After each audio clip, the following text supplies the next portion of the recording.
Have you ever stopped to think about those social structures, Hmm. the ones that have defined societies for centuries, shaping pretty much everything? Who you marry, what job you do. It's a really fundamental question, isn't it? It hints at these powerful, often invisible rules governing our lives across different cultures and times. Welcome to the deep dive. Today we're plunging into, well, the fascinating, really intricate, and often complex world of the Indian caste system.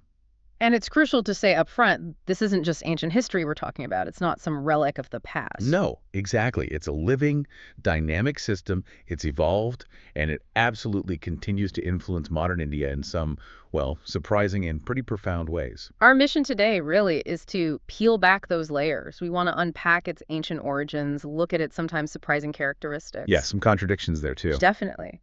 And understand exactly how it impacts daily life, power dynamics, and then crucially look at how it's adapting, in the modern world. We'll be sifting through various viewpoints, using real-world examples to try and truly grasp this unique social system.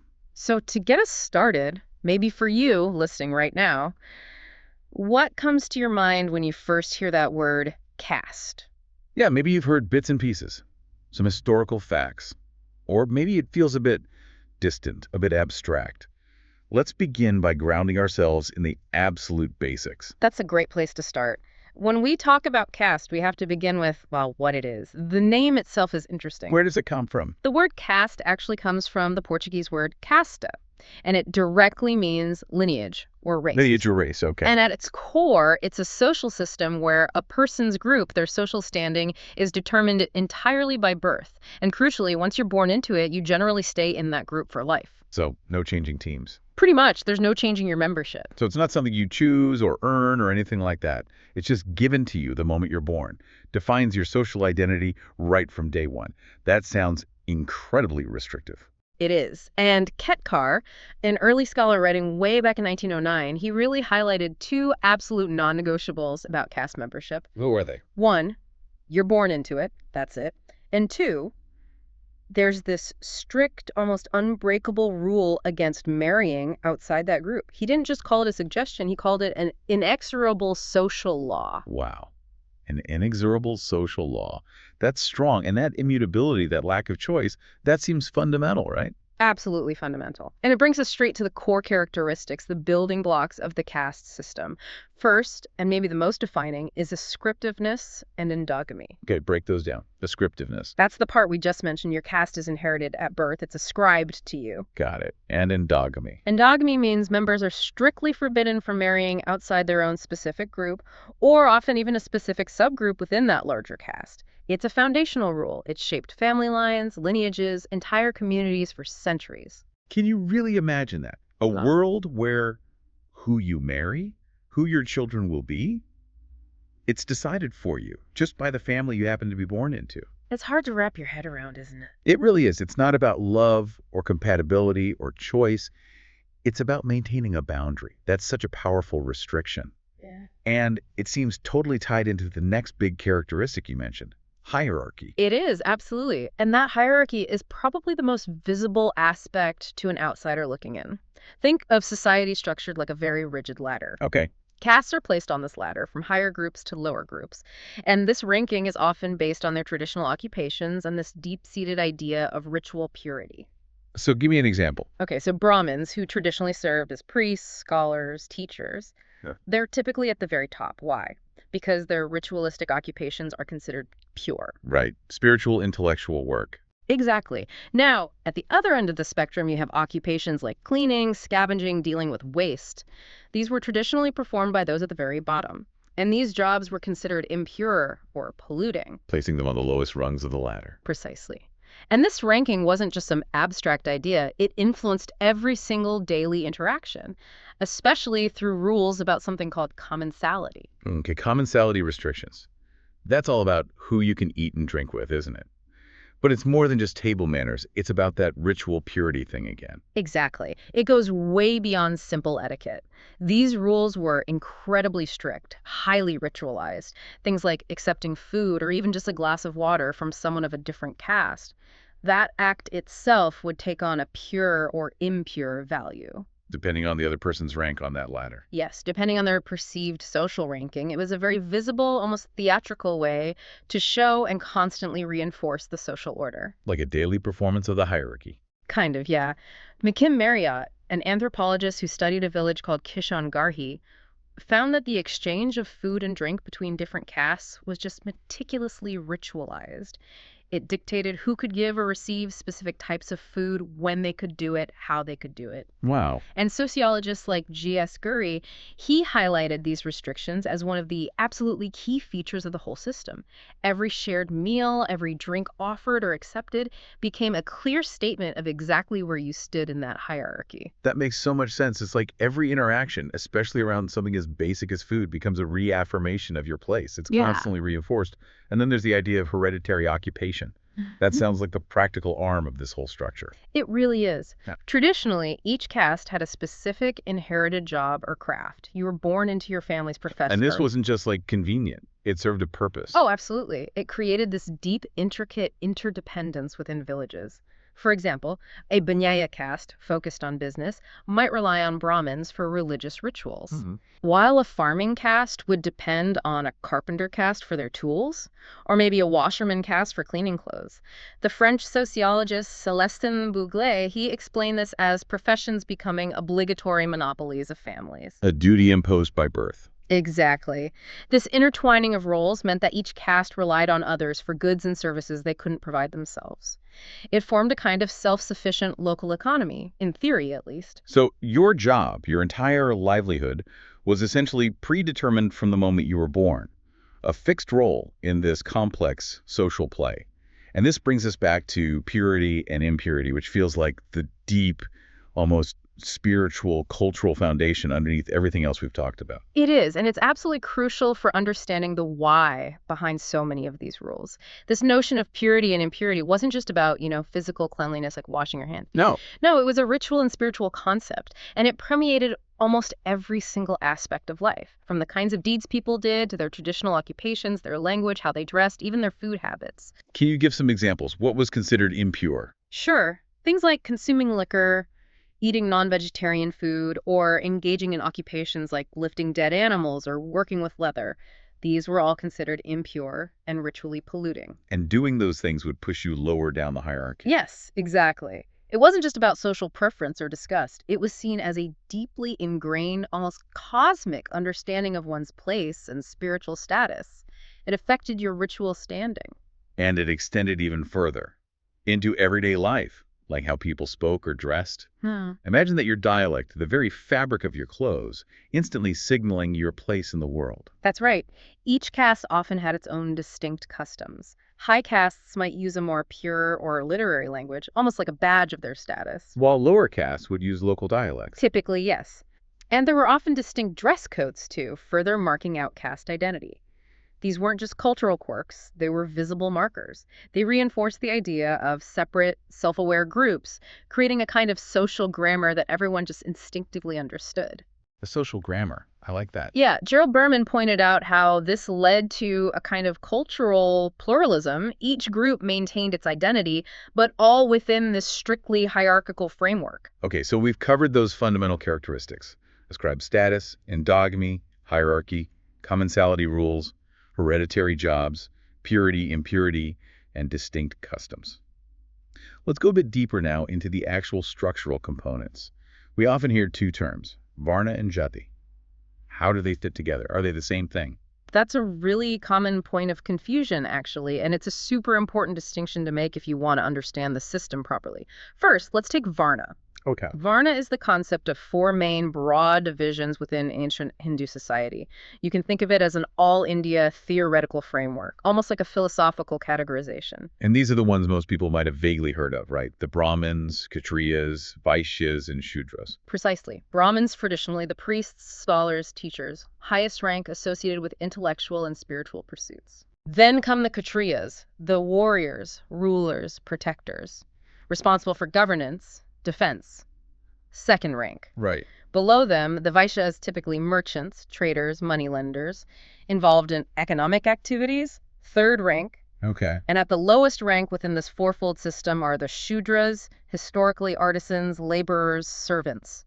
providing manual labor and services. But wait, weren't there groups even below the Shudras, the ones sometimes called untouchables? Yes, absolutely crucial point. There were the untouchables, known by various terms like Panchama or Antyaja. They were considered entirely outside the four Varna system, at the very bottom. Wait, outside. Because they're traditionally assigned occupations like handling dead bodies, cleaning waste, working with leather, were considered extremely polluting. They were literally seen as being beyond the pale, deemed outcasts. So the Varna system gives us this broad, almost philosophical overview, a theoretical blueprint of ancient Hindu society. But is that really how it works on the ground, in people's everyday lives?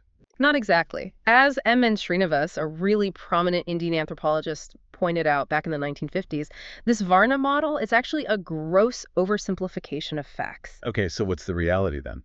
The reality is Jati. The Jati is the real, localized, practical unit of the caste system. Jati. Yeah, think of it like this. If Varna is, say, the four major colors in a paint set, red, blue, yellow, green, Okay. then Jati represents the thousands of specific shades and hues you actually use when you paint.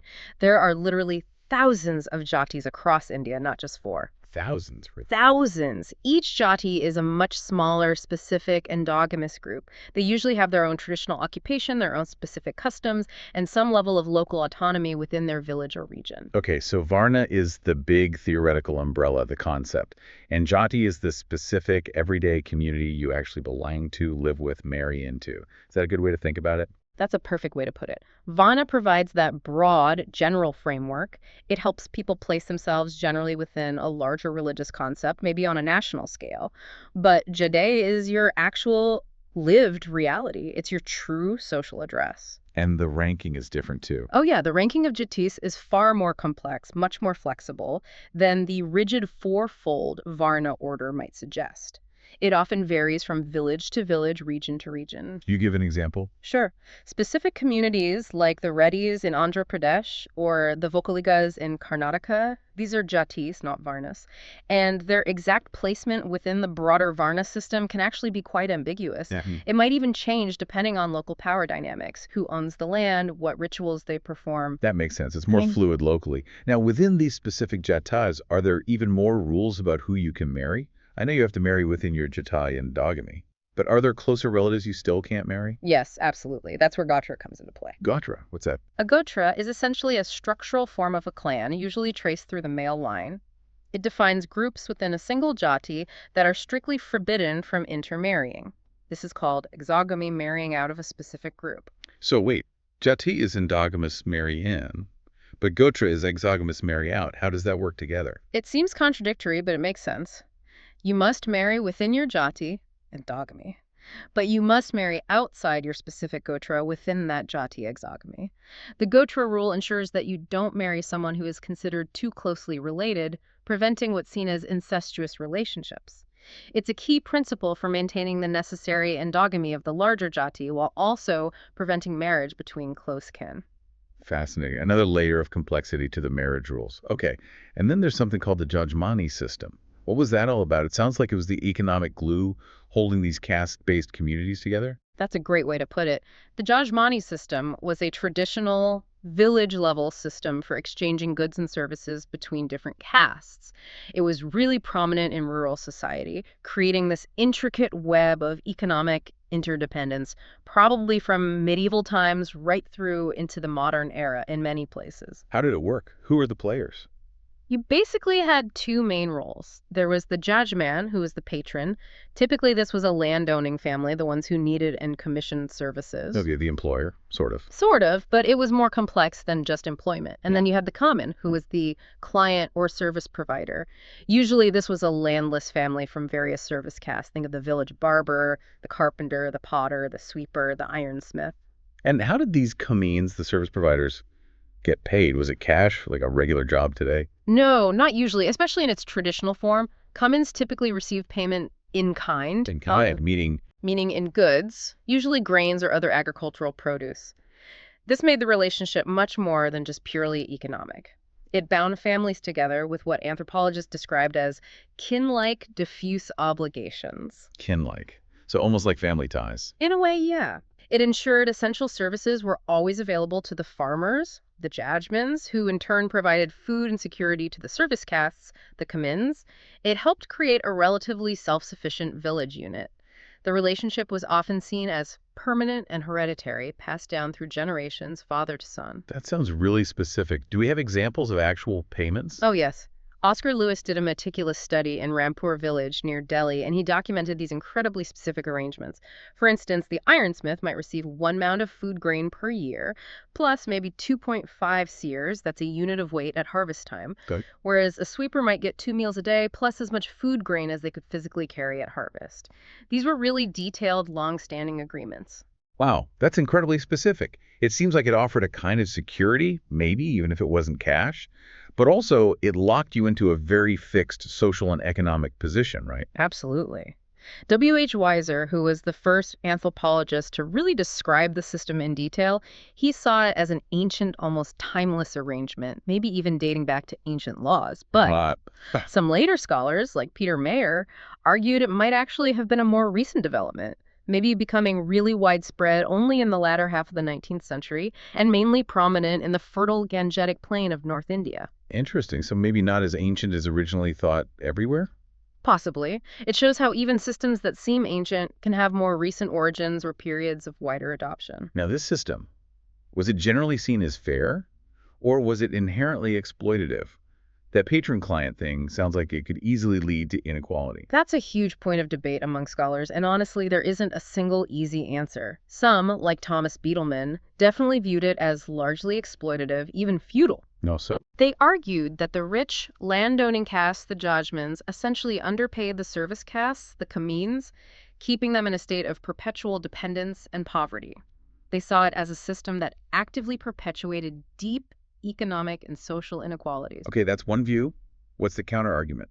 Others, like Harold Gould, strongly disagreed with that purely exploitative view.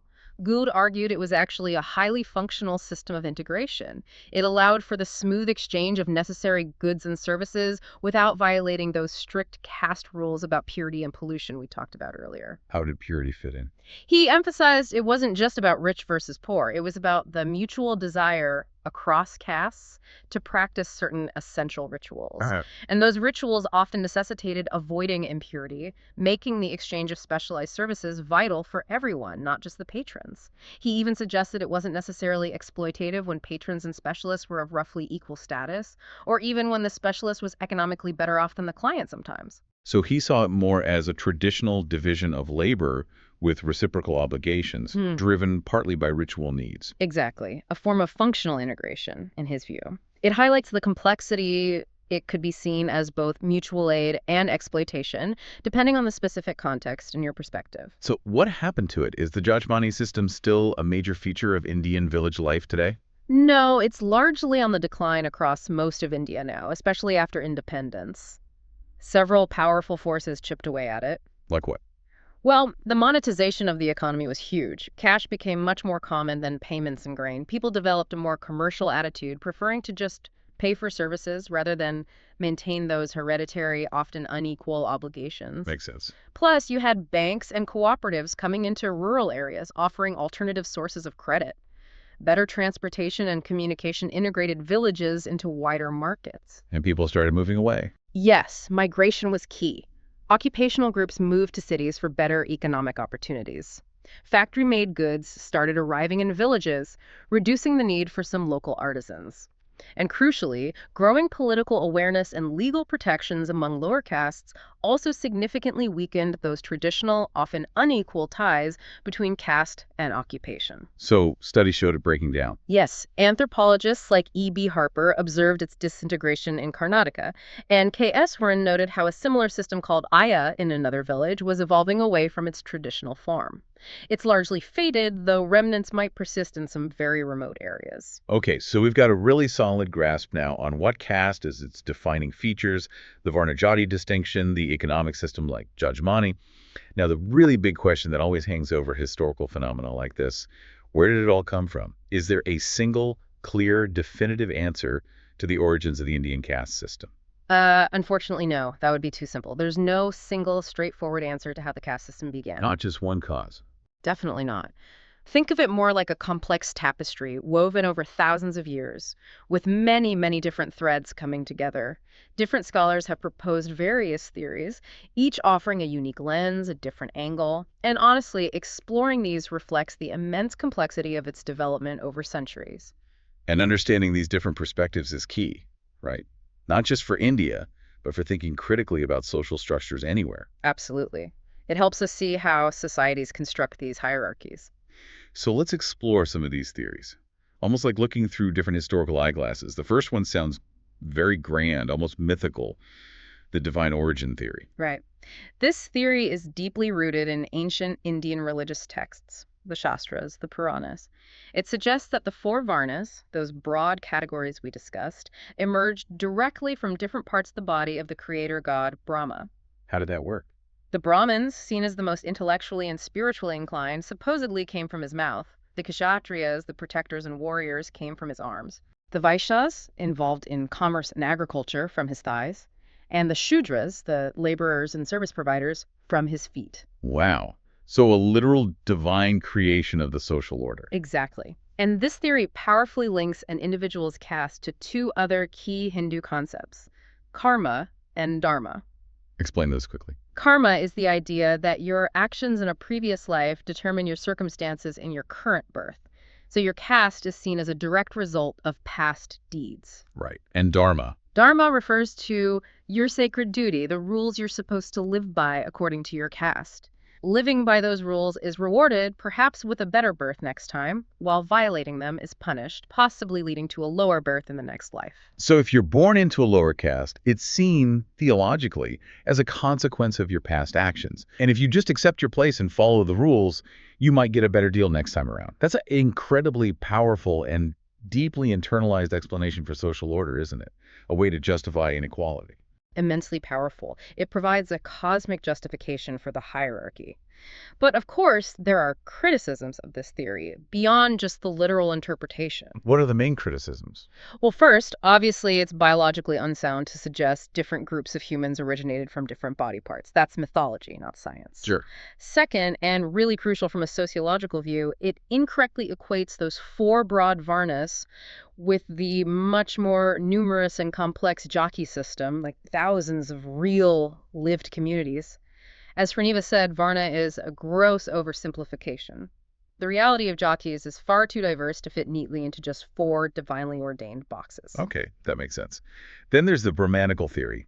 This one sounds like it places a lot of the responsibility, maybe even blame, for creating and maintaining the system on one specific group, the Brahmins. It does. Scholars like Abbé Dubois, who was a French missionary in India centuries ago, and G.S. Guri, a foundational figure in Indian sociology, they believe that the Brahmins played a really crucial and perhaps self-serving role. How so? What did they argue? They argued that Brahmins deliberately imposed severe social restrictions, especially on the Shudras, and then codified these rules in religious texts, all to preserve their own ritual purity and declare themselves religiously and socially superior.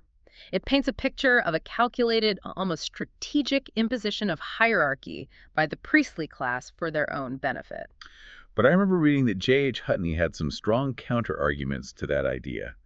He didn't think it was quite so straightforward, did he? That's right. Hutton, who was a British anthropologist and administrator in India, he really questioned whether the Brahmins, who were primarily scholars and priests, actually had the sheer political power or the administrative machinery needed to enforce such a vast and complex system across the entire subcontinent. Good point. How can they make everyone follow these rules? Exactly. He argued that a social institution as deeply rooted and pervasive as caste could hardly be imposed purely through administrative measures or religious texts created by just one group, however influential. His point suggests that while Brahmins undoubtedly played a significant role in codifying, legitimizing, and interpreting the system, its origins were likely far more multifaceted than just one group's actions or intentions. Okay. Next up, the racial theory. This one, linked to Herbert Risley, connects caste directly to differences in race, particularly skin color. Yes, this theory suggests that caste emerged primarily from racial differences and the consequences of intermarriage, especially after the migration of Indo-Aryan groups into India, possibly around 1500 BCE. How did that interaction lead to caste, according to this theory? Risley believed the lighter-skinned Aryans considered the original, often darker-skinned inhabitants of India, sometimes called Dravidians or Austroasiatic groups, to be inferior. He noted the Aryans were often patrilineal, tracing descent through the father. While Aryan men might have married women from the local populations, they generally refused to give their own daughters in marriage to local men. Okay, so an imbalance in marriage exchange. Right. And the children born from these interracial marriages, especially those where an Aryan man married a local woman, hypergamy, were supposedly assigned lower social positions. The extreme example being groups like the Chandels, who were placed at the very bottom. Gurria also supported this idea, linking caste to the Brahmanic system that developed in the Gangetic Plains after the Aryan conquest, where the conquered indigenous people were often relegated to the status of Sudras or even lower. So, if I'm getting this right, it's a theory that roots caste in a history of conquest, racial mixing, and a hierarchy based partly on skin color, with lighter skin associated with higher status. Is this theory widely accepted today as the main explanation? Not as the sole or exclusive explanation, no. Critics point out a few key things. First, caste-like systems or forms of segregation exist in other parts of the world where different racial or ethnic groups meet, but they don't always lead to the unique phenomenon of untouchability or the incredibly intricate Jati system we see in India. So, race mixing doesn't always equal caste. Exactly. It's also seen as an oversimplification. It tends to neglect the many other factors, economic, religious, political, that shaped the caste system over millennia. While racial differences and early interactions might have played a part in creating initial distinctions, they certainly weren't the sole or even sufficient reason for its complex, layered development and persistence.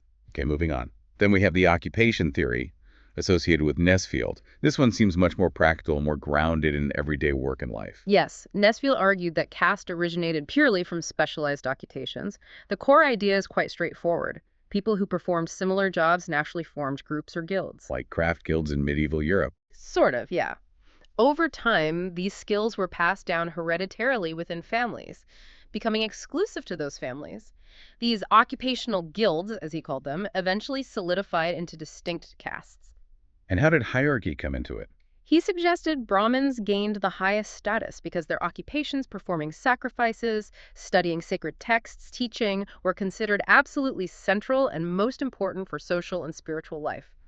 He also observed, for instance, that artisans working with metals were generally ranked higher than, say, basket makers based on the perceived value, purity, or complexity of their craft. That makes intuitive sense. People doing the same job sticking together and some jobs being seen as more valuable than others. But does that theory fully hold up? Is occupation the only basis for caste? It also faces criticism for being, well, perhaps too simplistic. Occupation isn't the only factor determining caste status. Things like ritual purity, which isn't always directly tied to the job itself, land ownership, local political power, these also play significant roles. Right. We saw that with the traders versus peasants example earlier. Exactly. The status of certain occupations, like agriculture, varied widely by region. Sometimes landowning peasant castes ranked higher than merchant castes, even if the merchants followed stricter purity rules like vegetarianism. Plus, the occupation theory doesn't fully explain the really strict rules around marriage, endogamy, or the extreme concept of untouchability. Why would simply doing a different job prevent marriage or lead to such severe pollution beliefs? Good point. Okay, how about Kedkar's idea, the tribal origin theory?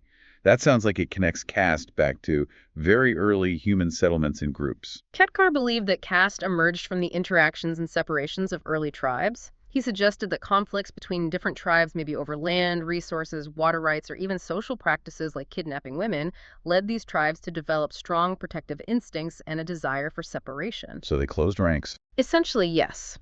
This caused them to actively avoid intertribal marriages and limit social interactions, confining their social world strictly within their own tribe. Over long periods, as these tribes settled down, perhaps adopted agriculture and became more complex societies, these internally focused endogamous groups gradually evolved into the distinct divisions we recognize as castes. It's a theory rooted in the idea of tribal insularity becoming institutionalized over time. That's interesting, linking it to that basic human impulse for group identity and protection. Yeah. What about Hutton's theory of mana? That sounds a bit more mystical, less about practical conflicts or jobs. It definitely has a more anthropological, almost mystical element. Hutton proposed that caste divisions might have originated from beliefs about mana. Mana. What's The it? mana is a concept found in many traditional societies, referring to a kind of mysterious, impersonal, supernatural power or life force that's believed to be attached to certain individuals, objects, or even places. Okay, like a spiritual energy. Sort of. Hutton's idea was that to protect one's own tribe or group from the potentially dangerous or polluting mana of outsiders, strict taboos were imposed. Taboos on eating together, commensality, on intermarriage, and on general social interaction. Why? What was the fear? The fear, he suggested, was that food prepared by strangers or even close physical contact might be infected with the dangerous soul matters of strangers, their mana, which could harm your group. So these taboos created separation, which then solidified into caste divisions, protecting each group's unique spiritual substance. But if mana or similar beliefs existed in other cultures around the world, why didn't those places also develop complex caste systems like India's? That seems like a major hole in the theory. Precisely the main criticism. Beliefs in mana, taboo, and spiritual pollution existed in many parts of the world, but they didn't universally lead to the development of such a complex, hierarchical, and rigidly endogamous caste system. This strongly suggests that while beliefs like mana might have influenced some taboos or purity concepts, they alone couldn't have been the sole or primary cause of the entire Indian caste structure. It seems like other scholars had their own unique angles too. Oh, yes. Walter Rubin argued it was imposed by invaders on the conquered. Marcel Mauss saw it as a total social fact, deeply woven into magic, religion, and economics. It shows how many different facets scholars tried to emphasize.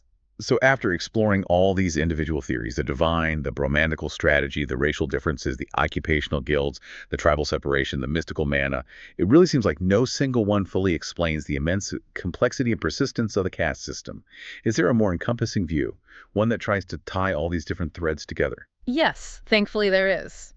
The most widely accepted view today, and one that thoughtfully incorporates elements from many of these other theories, is the evolutionary theory. Evolutionary, Yeah, meaning it developed gradually over time. exactly.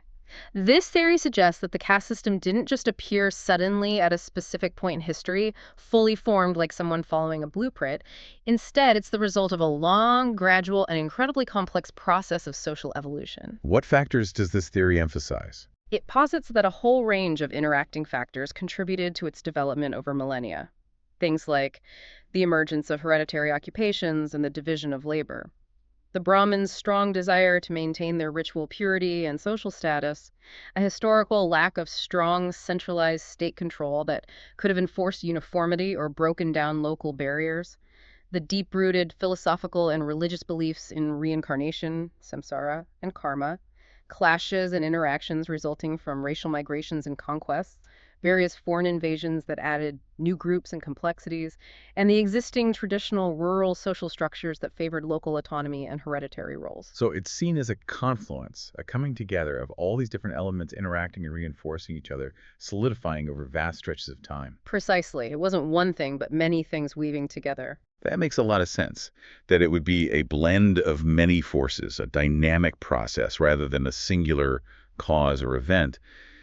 With so many theories floating around, each offering a piece of the puzzle, which one do you personally find resonates the most or seems most compelling? And maybe more broadly, what does this very fact that there are so many different theories tell us about the fundamental complexity of any deeply ingrained social system, not just in India, but anywhere in the world? That's a great question. For me personally, the evolutionary theory resonates most deeply, precisely because it acknowledges that inherent complexity. It highlights that truly complex social institutions, the ones that last for centuries and shape millions of lives, are rarely, if ever, born from a single cause. They just grow layers over time. Exactly. They accumulate layers of meaning, rules, practices over centuries, almost like a geological formation. They get shaped by these intersecting historical forces, cultural beliefs, economic pressures, political dynamics, even psychological factors. And that fact alone, the multiplicity of explanations, offers a really profound insight into any complex social structure we might look at, whether it's a class system, religious hierarchies, gender roles, even informal social cliques in a high school. What's the insight? It reminds us that society is a living, breathing thing. It's constantly being shaped and reshaped by many hands, many forces, and it's rarely the result of a single, simple design or intention. It's usually a much messier, more dynamic process of adaptation, negotiation, and solidification over long periods. It cautions against seeking easy, single-cause answers for complex social phenomena. That's a really powerful takeaway. Okay, so understanding its origins is one huge piece of the puzzle, but understanding how these intricate layers actually play out in the daily lives of people, how caste shapes their roles, their relationships, their opportunities, that's just as crucial, isn't it? Absolutely. The lived experience is key. So let's shift gears now and really explore that. Caste in daily life, roles, relationships, and regional differences. Indeed. And one of the most intimate, most fundamental ways caste manifests in daily life is through kinship. We've touched on this already, but it bears repeating. Caste is fundamentally defined as a closed system, meaning you're born into it and your membership is ascribed, it's given, not chosen or achieved. And even if there's some social mobility, maybe a whole group improves its standing through a process like Sanskritization, which we'll discuss later, it's generally seen as a positional change for the group. The group might move up a rung on the ladder. But the individual's core identity doesn't change. Right. It's not usually a structural change for the individual's fundamental caste identity. You remain a member of your specific Jati, regardless of your personal wealth, education, or achievements. That identity sticks. And this links directly back to kinship through those incredibly strict marriage rules we talked about, right? That rule of endogamy. So your social circle, your potential marriage partners, your future family, it's pretty much decided for you by the lottery of birth. Precisely. Kinship bonds are profoundly, inextricably intertwined with caste, primarily through that iron rule of endogamy, marrying strictly within your own specific jati. And kinship ties, we usually think of blood ties and marriage ties. Exactly. We categorize kinship ties into two main types. Consanguinal ties, which are your blood ties, mother-daughter, father-son, siblings, cousins traced through blood. And affinal ties, which are the ties created through marriage, husband-wife, in-laws, the connection between two families joined by marriage. But when we talk about marriage within the caste, we're really talking about the Jati level, right? Or even smaller groups. Yes, that's a critical clarification. The real functional groups where marriage negotiations actually happen, and where most daily social interaction primarily takes place, are often within subcastes. For example, the broad Brahmin Varna encompasses several thousand distinct subcastes across India, like the Sarjupari Brahmins of North India, or the Nambudiri Brahmins of Kerala. These smaller, more localized subcastes are the effective endogamous units for marriage and daily social life, much more so than the vast abstract Varna category. So it's not just I'm a Brahmin, but I'm this specific kind of Brahmin from this region, and that dictates who you can marry. It keeps narrowing the field. And these rules, these kinship systems, they aren't uniform across the sheer vastness and diversity of India, are they? You mentioned regional variations in kinship rules. That sounds fascinating. It's incredibly important, and it really demonstrates the amazing diversity within India. Indian kinship systems differ significantly by region, creating distinct social fabrics, particularly around marriage rules. Let's look at North India, for instance. Right, what's typical there? In North India, the general practice is something called village exogamy. This means you must marry outside your own village. Why? Because, generally speaking, everyone of the same caste within your village is considered related, like kin brothers and sisters or uncles and aunts in a classificatory sense. So marriage within the village is strictly forbidden, seen as almost incestuous. Wow. And other rules too. Yes, there's often a particularly strict rule, sometimes called the four-clan rule or similar variations found among groups like the Jats. A man cannot marry a woman from his own clan, father's side, his mother's clan, his father's mother's clan, or his mother's mother's clan. That's incredibly restrictive. You have to track 4 different family lines. It is. This creates what anthropologists call a centrifugal tendency. It pushes marriage connections outwards, linking many different villages together through marriage alliances. There's also often a practice called hypergamy, where a woman ideally marries into a family or clan of slightly higher status than her own. That's a truly strict set of rules. How might these rules, especially village exogamy, affect the relationships between different villages? Does it create connections, like a social spider web, when women move from their birth village to their husband's village upon marriage? It absolutely does. Village exogamy, especially when combined with clan exogamy and maybe hypergamy, spatially widens the range of kinship ties significantly. It creates this vast network of affinal, through marriage, and matrilateral through the mother's side links, connecting numerous villages together. So it builds regional solidarity. It can, yes. It forms an extended web of social, economic, and sometimes political relationships across regions, where alliances can be forged and maintained through these marriage ties. Now, contrast this sharply with southern India. Okay, how is it different in the South? Southern India often has fundamentally different preferential rules of marriage. Here, instead of avoiding relatives, people often know exactly whom they should marry. Should marry, like it's prescribed. Yes, often.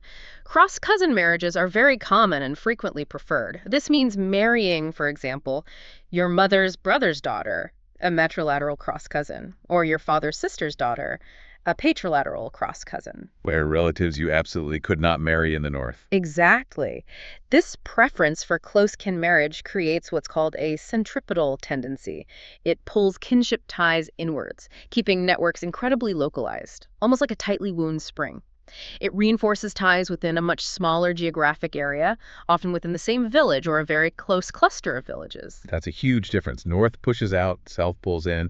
What about Central India? Is it a mix, sitting in the middle geographically? Central India is indeed often seen as a transitional zone, blending elements of both North and South Indian kinship practices.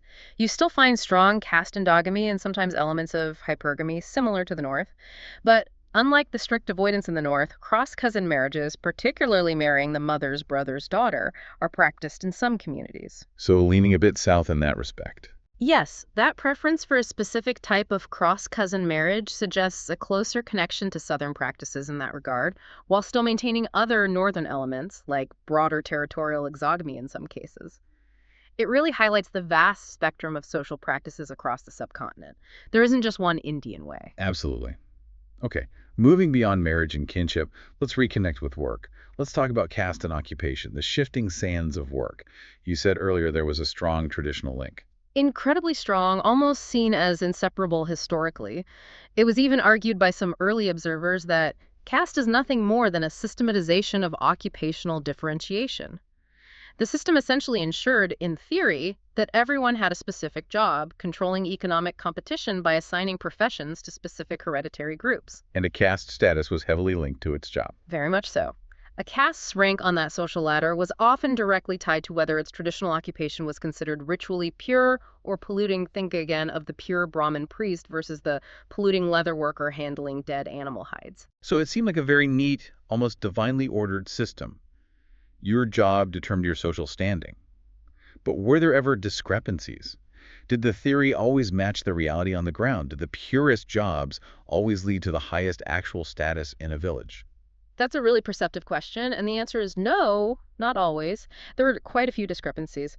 Interestingly, the supposed hierarchy based purely on way of life, which includes things like diet, vegetarian versus non-vegetarian, and the ritual purity of the occupation didn't always precisely match the actual ranking of castes on the ground in specific villages. Really? Give me an example. Okay, Srinivas observed this in his study of Rampura village in Mysore. There, vegetarian trader castes, despite their theoretically purer diet and non-polluting occupation, were sometimes ranked lower in practice than certain non-vegetarian peasant castes who owned most of the land and wielded significant local political power. So land ownership and political clout could trump ritual purity in practical terms. Absolutely. It shows that while traditional occupation and ritual purity were undeniably important factors, they weren't the sole determinants of a caste's status. Economic power, especially land ownership and political influence, could significantly impact a caste's actual standing and influence within the local community. The Jajmani system, which we just discussed in detail, formed the complex framework for how these hereditary occupations actually connected with the broader caste structure, creating that deep interdependence but also reflecting these power dynamics. That makes the system even more complex and nuanced than it might first appear, not just a simple ladder based on purity. Okay, let's move now to a really crucial and often historically overlooked aspect of the caste system. The role and experience of women. What can you tell us about the unseen layers, women and caste? This is such an important area, and one that the renowned feminist historian Uma Chakravarti has explored so deeply and powerfully in her groundbreaking work, particularly her essay, Gendering Caste. She argues very persuasively that to truly understand caste, we absolutely need to go beyond just purity and pollution. What does she focus on instead? Chakravarti asserts that caste is profoundly, fundamentally connected to how patriarchy, male dominance, is established and reinforced, and how inequalities are perpetuated, especially through the specific institutionalized roles that were designed for women within the system. It's not just a system of social ranking, it's deeply intertwined with gender control. So it's not just about ritual status or who does what job, but about power, control, and specifically reproduction. That really shifts the focus, doesn't it? Exactly. Chakravarti highlights this critical parallel. If the productive power of the lower castes, their labor, their bodies used for work, was controlled by the upper castes for economic benefit, Which it often was. then she argues the upper castes, in turn, exerted meticulous, almost obsessive control over women's reproductive power, Reproductive power meaning. meaning their ability to bear children and therefore to continue the lineage. Women, especially upper caste women, were seen as gatekeepers of the caste hierarchy. They were held responsible for upholding the system by ensuring pure blood lineages, And how was this enforced? How did they act as gatekeepers? primarily through mandatory marriages strictly within one's own caste, or more often subcaste, that rule of endogamy we keep coming back to. Any transgression here, any marriage or relationship outside the prescribed boundaries could literally pollute the lineage and threaten the entire structure. That puts an immense, almost suffocating pressure and burden on women, doesn't it? Their bodies and choices become central to maintaining the entire social order. It connects to that really striking example you mentioned earlier about the anti-reservation protests in India back in the 90s. Yes, it's a powerful, almost heartbreaking observation Uma Chakravarti made. During those fervent anti-reservation protests, she saw upper caste college girls holding placards that read, "We don't want unemployed husbands." On the surface, that sounds like maybe just economic anxiety. Perhaps partly. But Chakravarti interpreted it much more deeply. She saw it as a clear and frankly chilling sign of how profoundly these young women had internalized the ideology of endogamous marriage. It showed they understood, implicitly or explicitly, that their marriage choices were not just personal decisions about love or career. They were critical, almost sacred acts, essential for maintaining their caste's social standing, its perceived purity, and its power. It wasn't just about finding a partner. It was about protecting the lineage, ensuring they married someone of appropriate status within their group. That's incredibly revealing. Why do you think that the control of women's marriage choices and their reproductive capacity was so absolutely central, so fundamental to maintaining the caste system and its hierarchy? It seems like a non-negotiable piece of the entire structure. It was absolutely central because caste, at its very foundation, is a system based on birthright, on the idea of purity of lineage and the hereditary transmission of status, occupation, and identity. To maintain the perceived purity, the distinctiveness, and the hierarchical order of each caste group, especially the upper ones claiming higher ritual status. Yes. It was absolutely essential to control who married whom. Women, as the bearers of children, became the literal gateways, Chakravarti's term, for the transmission of caste identity from one generation to the next. If women married outside their designated caste group, the purity of the lineage, the very essence of what defined that caste and its place in the hierarchy, would be compromised. The entire structure would start to crumble. So controlling female sexuality was key to controlling the system itself. Exactly. Controlling female sexuality, dictating marriage choices, and managing reproductive rights became paramount to the system's survival. It ensured that offspring would belong unequivocally to the father's caste in most patrilineal systems, and thus maintain the established social order. It's a really stark reminder of how deeply gender inequality and social hierarchy can be intertwined, often reinforcing each other. That's a stark reality. It highlights a profound vulnerability in the system, the gateway, that had to be intensely guarded. And this connects directly and tragically to something else you mentioned, the use of violence and the enforcement of hierarchy. Unfortunately, yes. We have to be clear about this. The caste system, in its actual practice throughout history and even today, has intrinsically used overt violence, coercion, and intimidation to enforce these unequal relations and maintain its stratified social structure. This isn't just a historical footnote. It continues to manifest in various brutal ways. And this violence, it often disproportionately targets women, doesn't it? As a means of control, punishment, and reprisal against entire communities. Disproportionately so, yes. Violence, including horrific acts like sexual assault and rape against women from low-born or Dalit castes, has been historically used, and tragically continues to be used, as a tool to suppress any assertion of rights, any defiance, any challenge to the hierarchy from those communities. It functions as a brutal mechanism of control, humiliation, and terror. And then there are the so-called honor killings. Yes, these horrific acts of violence, typically perpetrated by family members against young couples, often punish intercaste or interreligious marriages. They primarily target upper caste women who marry down or lower caste men who marry up, because these unions directly transgress tradition and are seen as compromising the purity and honor of the lineage. They are a stark, brutal demonstration of the desperation to maintain those caste boundaries at any cost. The Kurlanji massacre, where a Dalit family, including the women, were brutally murdered in Maharashtra, or the burning of Dalit homes at Mirchpur in Haryana after an intercaste dispute. Those come to mind as chilling, real-world examples of this kind of brutal reprisal. They are indeed, and sadly, there are many, many more such incidents that occur, often underreported. These cases vividly illustrate the brutal reprisal that can be meted out for even a small assertion of equality, or an attempt to simply live with dignity, or to defy caste norms like restrictions on marriage or access to resources. And this persists despite laws. Yes. Despite constitutional guarantees of equality, despite specific laws against atrocities, despite decades of reform efforts, this obsessive concern with controlling female sexuality to ensure pure blood has surprisingly and tragically survived across many caste groups. And even more tragically, sometimes lower castes, in an attempt to gain status perhaps through sanskritization, adopt these very patriarchal norms themselves, including controlling their own women, sometimes without fully realizing the oppressive origins of these practices, thus perpetuating cycles of control. But it's not all bleak, is it? There's also resistance and new dynamics happening. Right. The system isn't completely static or all-powerful. It faces challenges and pushback. That's a crucial and hopeful part of the story, absolutely.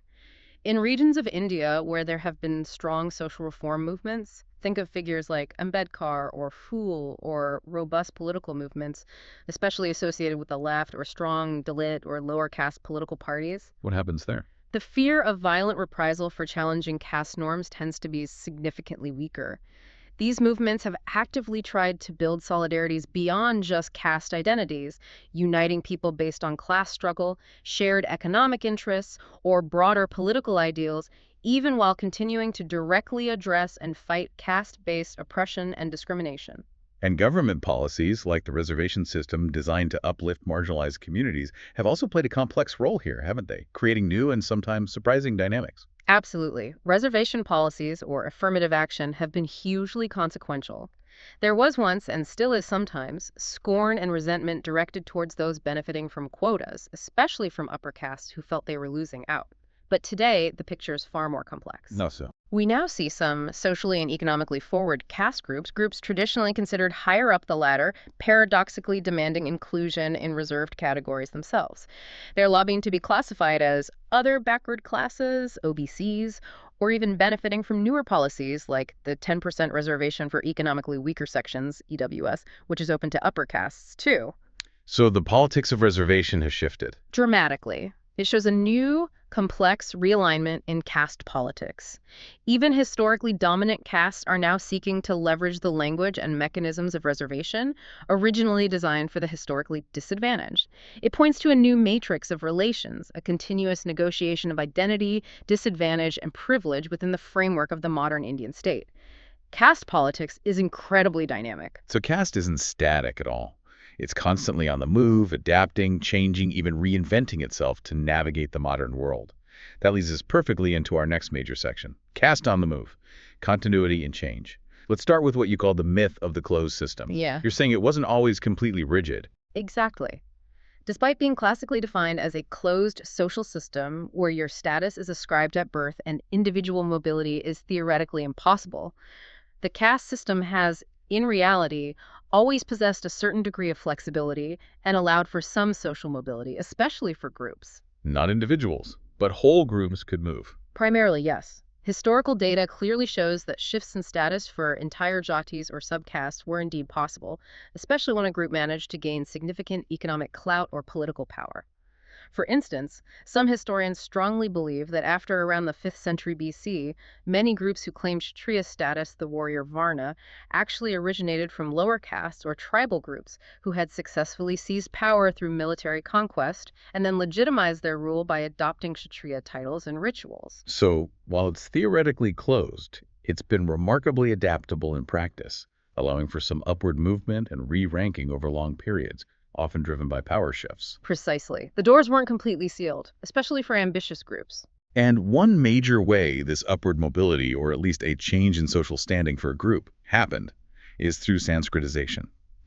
This is a key concept made famous by the sociologist M.N. Srinivas. What exactly is Sanskritization and how does it work? Sanskritization is a really widespread sociocultural process that Srinivas observed happening all across India.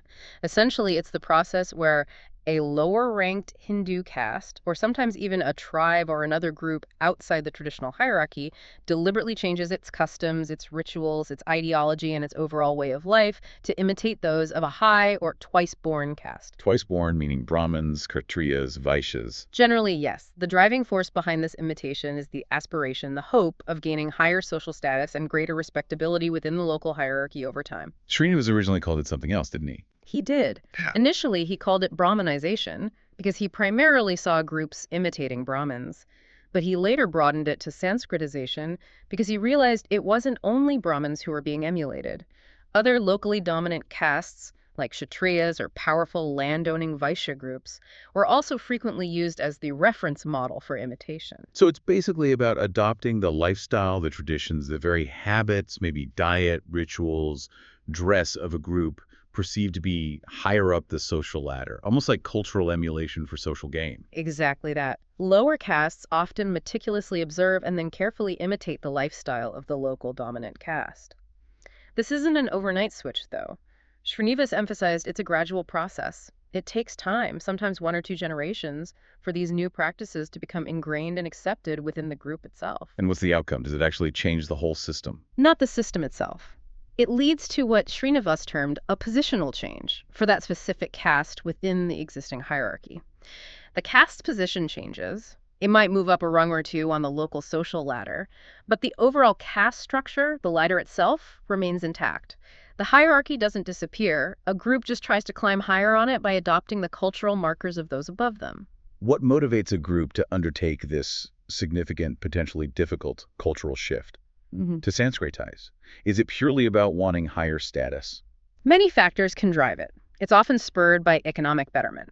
When a group gains wealth, perhaps through new occupations or land acquisition, they might seek to legitimize their new economic standing with a corresponding rise in ritual status. Gaining political power can also be a trigger. Access to education, having strong aspirational leadership within the community, and simply a collective desire to move up the hierarchy and gain more social respectability, all these play a part. And have modern changes affected this process? Oh, definitely. In modern times, factors like industrialization, the spread of mass media, which exposes people to different lifestyles, and the introduction of universal suffrage and democratic politics have significantly accelerated the process. These changes allow castes to connect across wider geographical areas, organize more effectively, like forming those caste associations we'll talk about, and collectively pursue Sanskritization more consciously and rapidly than perhaps was possible in the past. Can you give us some really concrete examples of Sanskritization in action? Where can we see this process unfolding historically or even more recently? Certainly. There are many classic examples documented by anthropologists. A well-known one is the Lingayats of Karnataka. They historically adopted many Brahminical customs, including vegetarianism and specific rituals, after embracing a particular form of Saivism, worship of Shiva, which helped elevate their status considerably. Okay. Any others? Similarly, the Smiths, artisans like goldsmiths, blacksmiths in parts of South India, began calling themselves Vishwa Brahmins. They adopted a distinctly Brahminical lifestyle vegetarianism, wearing the sacred thread, performing Sanskritic rituals in a clear bid for higher status. And involving political power. A powerful historical example is the Marathas of Maharashtra. Through their significant military and political prowess, especially under the leadership of Shivaji in the 17th century, they effectively claimed and achieved recognition as Kshatriyas, the warrior Varna, despite their diverse origins, some of which were likely from lower cultivating castes. Power paved the way for status recognition. And maybe a more recent example. Sure. Srinivas himself documented the case of the Noniyas in eastern Uttar Pradesh. They were traditionally salt makers, a relatively low status occupation. After some members gained considerable wealth working as contractors, the community began to systematically imitate Kshatriya customs and ways of life. They successfully claimed the status of Chauhan Rajputs, changing their traditional practices, adopting new rituals, and even changing their surnames to reflect this new higher aspiration. It sounds like a potentially effective pathway for upward mobility, at least for a group, a way to gain social validation and respect. But are there any downsides or significant criticisms of Sanskritization as a force for genuine social change? You mentioned it still reinforces the very hierarchy it seeks to climb. That's a crucial point, and yes, there are several important criticisms and limitations. First, it arguably has a limited scope. It might explain the adoption of Sanskritic, high caste Hindi traits, but it might not account for all kinds of cultural change, especially the adoption of non-Sanskritic or even Western practices, which is also happening simultaneously. Sometimes new rites are simply added to old ones, making it more of an accumulation rather than a complete transformation. Okay. Second, it's not universal. Not every lower caste has the desire or the means to imitate higher castes. And even when they do, the imitation doesn't always automatically lead to acceptance or recognition from the higher caste they're trying to emulate. The anthropologist D.N. Majumdar observed this in Mohana village. If a chamar, a traditionally low-status leather worker, starts wearing the sacred thread, a symbol of higher castes, nobody in the village truly recognizes him as anything other than a chamar. His status doesn't change in their eyes. So that raises a really interesting question. If a group adopts all the customs of a higher caste, changes their diet, their rituals, their dress, but they aren't recognized or accepted by the existing higher castes, does Sanskritization truly help them move up socially? Or is it just a kind of cultural exercise that might bring internal cohesion to the group, but doesn't result in any real external social gain? What does that tell us about the power of recognition in these hierarchical systems? That's a critical point, and it really speaks volumes about the power dynamics inherent in the caste system.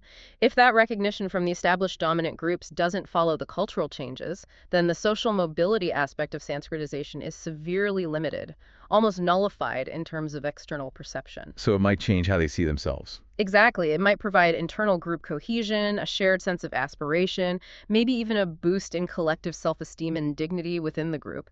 But the external validation, the actual shift in their accepted status by society at large, especially by those higher-ups, that remains elusive without recognition from the gatekeepers of the hierarchy. So what does that tell us? It tells us that caste status isn't just about what you do, your practices, your lifestyle, but crucially, about who acknowledges your status.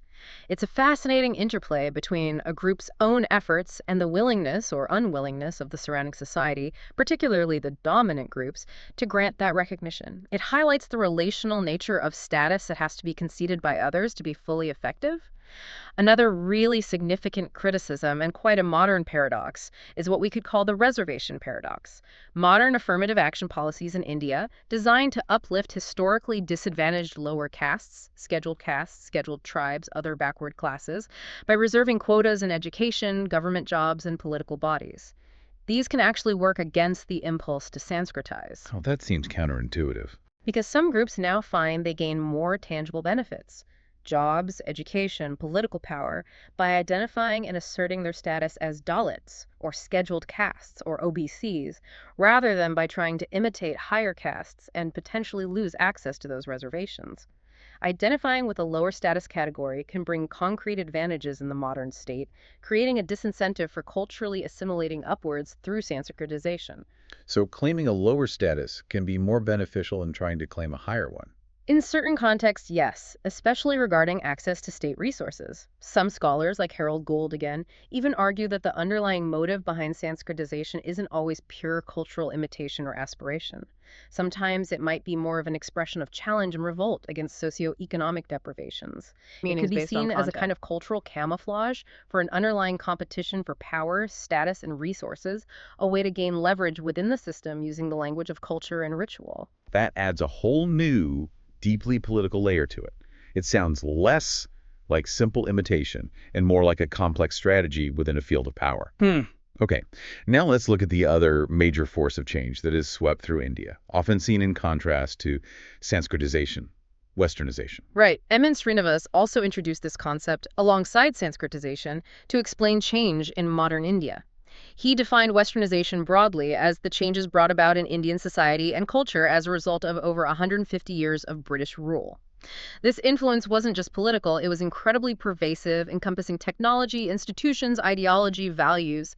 It fundamentally altered the fabric of Indian life. So how did Westernization actually show up in people's daily lives? Beyond just the obvious British political presence, what kind of tangible changes did people experience? It was incredibly widespread. On a technological level, it introduced things like cars, the printing press, the telegraph, railways, modern medicine, new educational institutions, Yeah. all of which revolutionized communication, travel, health, and knowledge dissemination. And an everyday habit. It changed daily life in subtle but significant ways, too.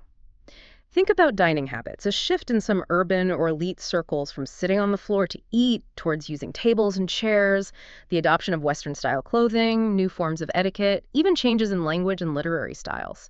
Politically, the introduction of Western education and ideas about democracy, liberty, and equality paradoxically gave birth to both the Indian nationalist movement seeking independence and, tragically, also fueled forces of religious communalism by categorizing people in new ways for administrative purposes. What's truly fascinating, and maybe counterintuitive again, is that Srinivas suggested Westernization could actually accelerate Sanskritization.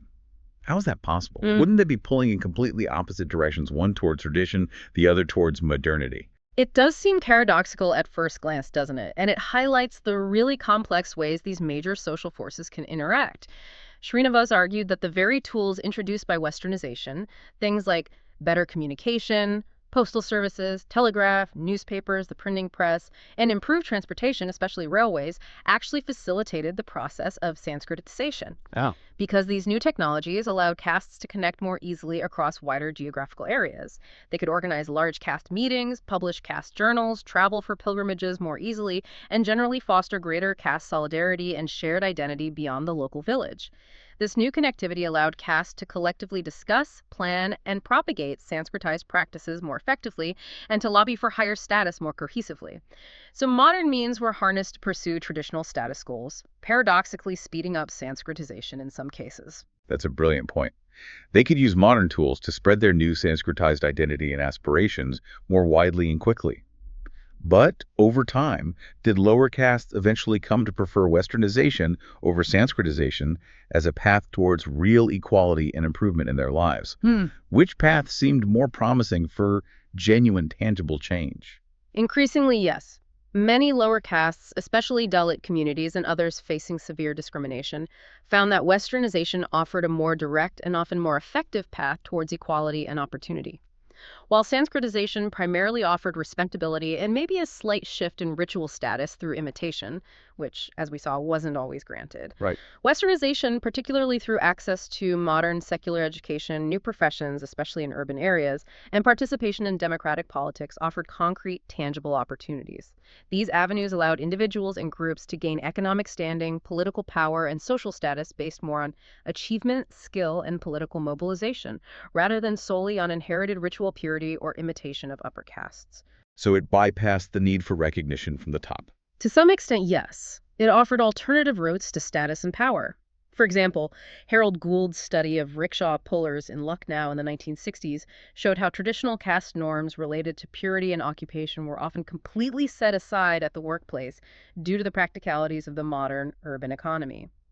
Different castes worked side by side, shared food, interacted freely in ways that would have been unthinkable in their traditional village setting.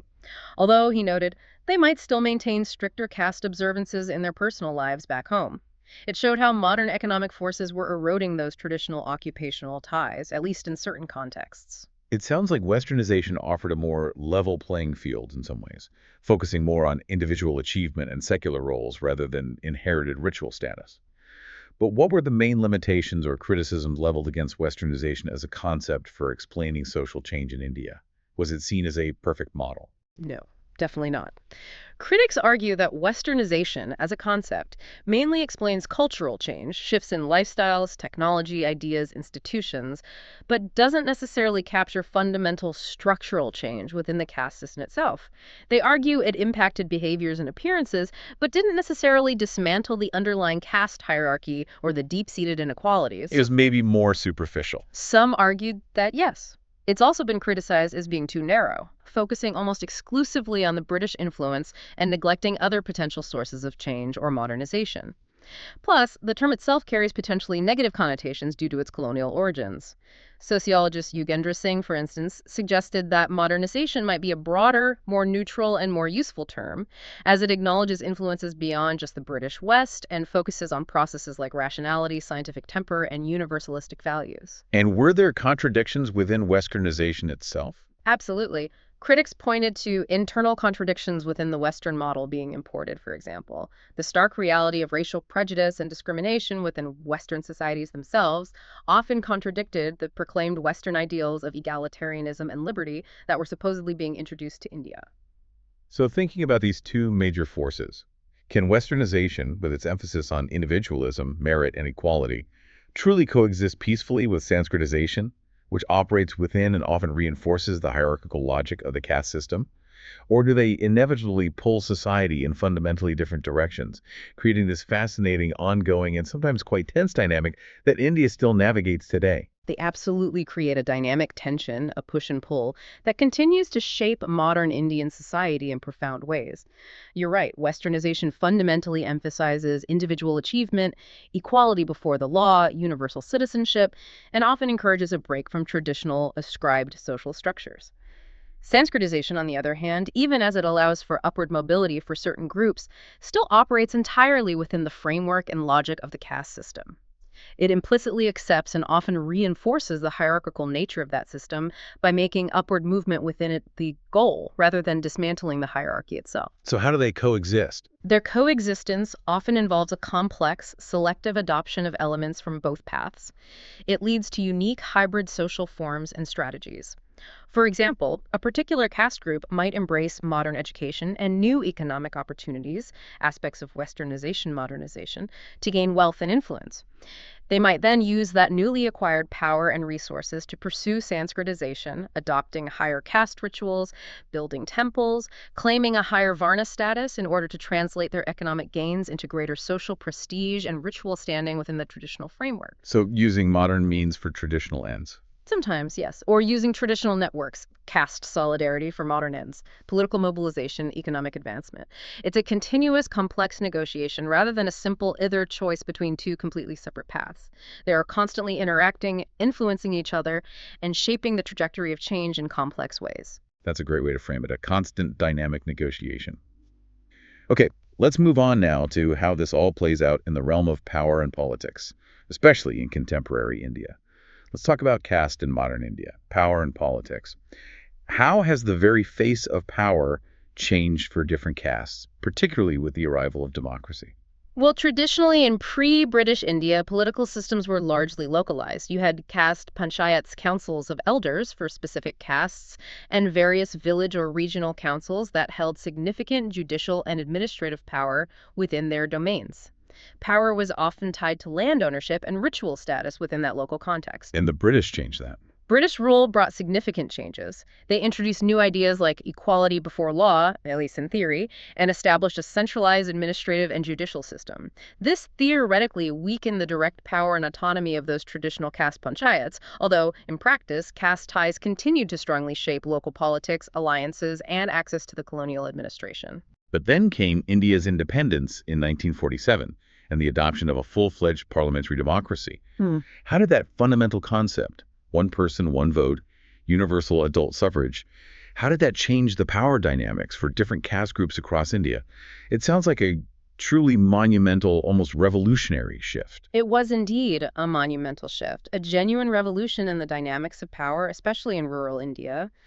The introduction of parliamentary democracy at the national and state levels, combined with Panchayati Raj, the system of elected local self-governance at the village level, brought politics right down to the grassroots. And what was the biggest consequence of that? The biggest consequence was that numerical strength suddenly became incredibly important. In a system where every adult vote counts equally, larger caste groups, even those that were previously marginalized and lacked land or high ritual status, gain a new kind of leverage they simply didn't possess under the older feudal systems, where power was concentrated in the hands of a few dominant landowners or high castes. So numbers started to matter more than traditional status. Absolutely. It fundamentally transformed caste into a significant, arguably the most significant factor in electoral politics. Political parties quickly recognized this reality and began to strategically select candidates based on the caste demographics of a constituency. They started building vote banks by appealing directly to specific caste communities, promising them benefits, representation, or protection of their interests. Caste became a key tool for political mobilization. This sounds like it laid the perfect groundwork for the emergence or strengthening of the dominant caste. That's another really important concept from M.N. Srinivas that helps understand the modern Indian politics, right? What exactly defines a dominant caste in his view? Yes, this is a pivotal concept for understanding power structures, especially in rural India, though it's relevant in urban contexts too. Srinivas defined a dominant caste not just by ritual status, but as a caste that holds significant economic and political influence and power in a particular village or region due to a specific combination of factors. What are those factors? There are usually three key ones. First, numerical strength. They often need to be the largest or at least a significantly large group in the area to have electoral clout. Second, economic power.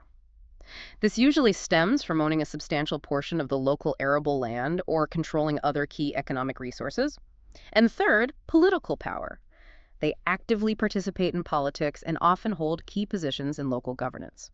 Interestingly, Srinivas noted they also need a relatively high ritual status in the local hierarchy, though not necessarily the absolute highest, like Brahmins. They just can't be too low down the traditional ladder. So it wasn't just about being numerous. They had to have economic muscle and social standing too, a kind of trifecta of power. Exactly. It's the combination that makes them dominant, and these dominant castes often play a huge role in village life. They frequently act as the reference groups for Sanskritization, meaning other lower castes in the area might imitate their customs and lifestyle. They also typically control the rural economy, influence agricultural wages, mediate and resolve local disputes, often bypassing formal courts, and frequently monopolize local administrative offices, like a position of village headman, sarpanch, or membership in the panchayat council. Can you give some examples of castes often cited as dominant in different regions? Sure. Classic examples include the Lingayats and the Okaligas in parts of Karnataka, formerly Mysore state, where Srinivas did his initial work. The Reddys and the Kammas in Andhra Pradesh are often considered dominant landowning castes. In North India, groups like the Rajputs, Jats, Gujars, and Ahirs have historically held dominance in various regions, largely based on land ownership and numerical strength. These groups have traditionally shaped the political and economic landscape of their areas. Now, has this picture of dominance remained static since Srinivas first wrote about it in the 50s and 60s? Or have we seen shifts? Have the dominant castes stayed dominant? Not at all static. There have been significant shifts. Two major factors profoundly changed the equation. First, the abolition of the zamindari system and other intermediary land tenures through various land reforms after independence. While implementation was patchy, it did, in some areas, break the near monopoly on land held by some traditional upper castes and allowed some middle or even lower cultivating castes to gain land ownership. And the second factor? The second, and perhaps more consistently powerful factor, was the continued deepening and expansion of universal adult suffrage and democratic competition. As we discussed, this made numerical strength increasingly important, often outweighing traditional high ritual status or even historical land ownership in determining political outcomes. So groups that were numerous but previously lacked power could now assert themselves. Exactly. This has allowed even some numerically strong scheduled castes or other backward classes, OBCs, who were historically marginalized, to gain significant economic and political power through education, reservations, access to new opportunities, and sheer electoral mobilization. They have successfully challenged the hegemony of the traditional dominant castes in many parts of India. For instance, while Rajputs in a village like Senapur in eastern UP historically controlled a massive 82% of the land, that kind of singular, overwhelming dominance has been significantly challenged and diluted in many regions by the rise of newly empowered groups, particularly from the OBC category. The landscape of dominance is much more fragmented and contested now. So how does this play out in terms of actual caste and political mobilization? How do castes organize themselves and try to flex their political muscle in modern democratic India? It sounds like caste identity became a primary vehicle for politics. It absolutely did. Modern democratic politics, rather than erasing caste, has in many ways utilized existing caste networks and loyalties as powerful vehicles for gathering support, articulating specific community demands, and competing for power. As we noted, political parties frequently select candidates based on local caste demographics to maximize their chances of winning by consolidating the votes of that particular community, the infamous caste calculus of Indian elections. And how do these mobilization efforts actually work? Are there different strategies? Political scientists Lloyd Rudolph and Suzanne Rudolph identified three key types or modes of political mobilization based on caste that have shaped post-independence Indian politics. Okay, what's the first one? The first is vertical mobilization. This is the more traditional pattern. It happens when established elites think of powerful landlords, traditional village headmen, or dominant caste leaders mobilize support from their dependents. These are the people who rely on them economically or socially, like tenants, agricultural laborers, or members of lower service castes bound by Jajmani-like ties. So it relies on traditional authority and patronage. Exactly. The Praja, or subjects, would traditionally give their loyalty and vote to the patron, the Raja or local notable, in return for protection, favors, or basic livelihood. The Rudolphs noted this strategy remains viable until those dependents become politically conscious enough to recognize and demand their own independent interests, breaking free from that vertical tie. Okay, that makes sense. Then there's a second type, horizontal mobilization. This sounds like it breaks away from those top-down traditional ties. Precisely. Horizontal mobilization involves building solidarity among members of the same broad class, or more commonly in India, caste group, often led by newly emerging community leaders and their specialized organizations like caste associations. It actively challenges those older vertical dependencies and seeks to unite people based on a shared caste identity, often across different villages or even entire regions. How does this usually happen? Here, political parties often play a key role, appealing directly to voters as members of a specific caste bloc, emphasizing a shared identity, shared grievances, or a common political ideology aimed at benefiting that group. A really powerful historical example is the Kshatriya Sabha of Gujarat, formed back in 1946. It successfully united several distinct, traditionally lower-ranked Jati clusters like Rajputs, Buryas, and even tribal Pils under the single aspirational banner of Kshatriya.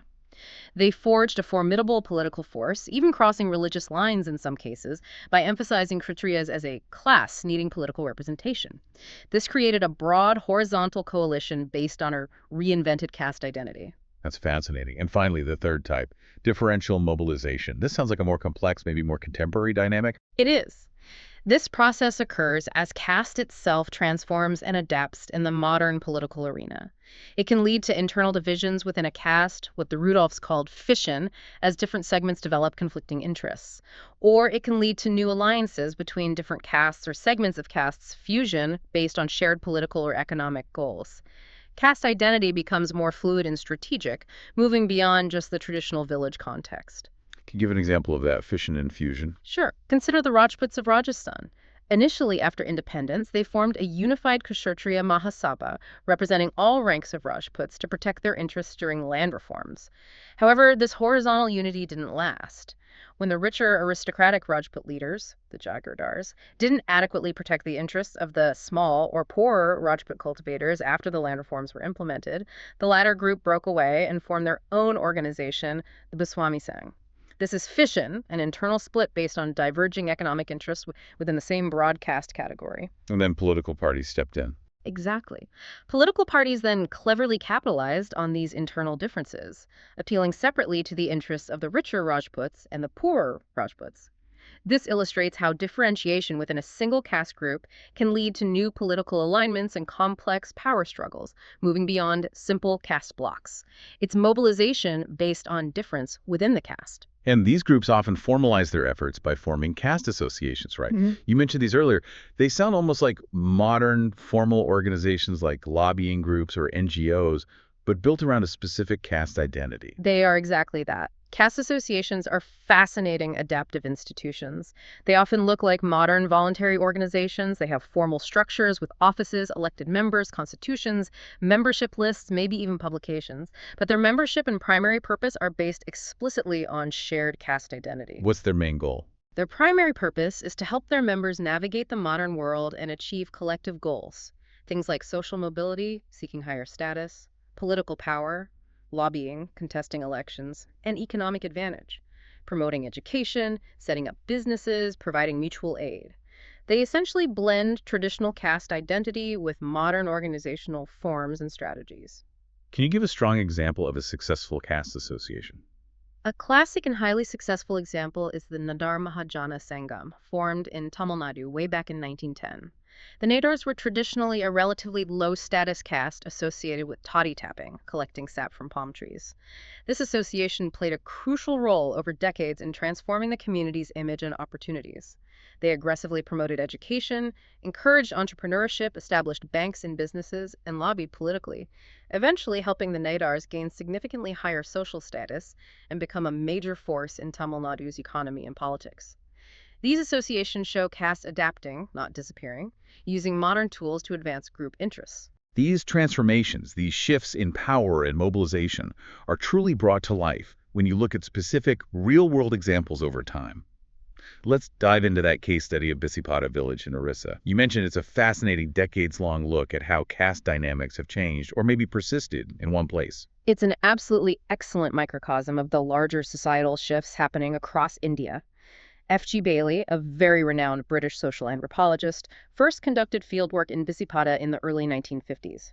His main goal was to observe firsthand how the newly independent Indian state, the introduction of democracy, and the encroaching market economy were impacting the traditional power structures, social status, and intercaste relationships in a relatively remote village. He wanted to see modernity hitting tradition. Pretty much, yes. How did the older village hierarchy based on caste and land interact with the new political and economic realities being introduced by the independent Indian nation? Then, decades later, in 2013-14, one of his former students, G.K. Singh, revisited Bisipada, providing a unique opportunity to see how those dynamics had continued to evolve, often in surprising ways, over more than half a century. So what was the traditional power structure actually like in Bisipada back in the 1950s when Bailey first arrived? Who held the power? In the 1950s, the Sudha caste, identified as a local warrior or martial caste, traditionally ruled the village. They owned most of the land, and their headmen, known as Sadar, were incredibly powerful figures. They acted almost like local chiefs or minor kings, even collecting revenue on behalf of the previous princely state and later the British administration. And where did other groups fit in? What about the lower castes? The outcasts, particularly the Pana community, a scheduled caste, were largely their landless servants or tenants. They were almost completely economically and socially dependent on the Sudhas and another significant landowning caste, the Kandas. The hierarchy was quite clear and rigid, but as Bailey documented even then, this traditional dominance began to show cracks soon after India's independence and the introduction of new laws and democratic processes. How exactly did those new laws, things like land reforms and anti-discrimination acts, affect this traditional power dynamic between the Sudhas and the Panas? They had a profound, though gradual, impact. The land reforms, particularly those implemented more effectively in Orissa around 1976, aimed to redistribute land away from large landowners and give ownership rights to tenants or the landless. And anti-discrimination legislation, like the Temple Entry Acts designed to allow scheduled castes access to temples they were previously barred from, theoretically empowered these marginalized groups. Did it work in practice in Bisipada? To a significant extent, yes, over time. Many Pana families who had been dependent clients of the Kandas and Sudhas gained confidence. Crucially, some even managed to regain land that they believed had been unfairly taken or sold off under older, often exploitative economic arrangements. This land ownership, even small plots, had deep economic and perhaps even deeper psychological effects. It significantly raised their self-esteem and led to the formation of their own community organizations to collectively assert their rights and challenge the old order. A key part of Bailey's original study, and Singh's revisit, revolves around temple entry disputes. This seems like a really potent symbol of the power struggle. What happened there back in the 1950s, and how did that specific conflict evolve over the following decades? It's a fascinating and revealing story. In the 1950s, despite a new Temple Entry Act having been passed by the state government, the scheduled castes, specifically the Pana community, were explicitly blocked by the dominant Sudhas from entering the main Shiva temple in Bisipada. Even though the law said they could. Yes. The SCs, bravely led by a local school teacher who was aware of the new laws, made an organized attempt to enter. But they were met by guards posted by the dominant castes. After some initial police intervention that didn't resolve the issue, They eventually backed down in that instance. As a form of assertion, they later built their own separate temple. So the law wasn't enough initially. Did they ever gain entry to the main temple? Yes, but it took a very long time. According to Singh's revisit, it took them more than 25 years of sustained struggle, political mobilization, and likely further legal and administrative pressure to finally gain entry into both the main Shiva temple and another important Ram temple in the village. They eventually achieved this with police assistance around 1975. Wow, a quarter century of struggle just for the right to enter a temple.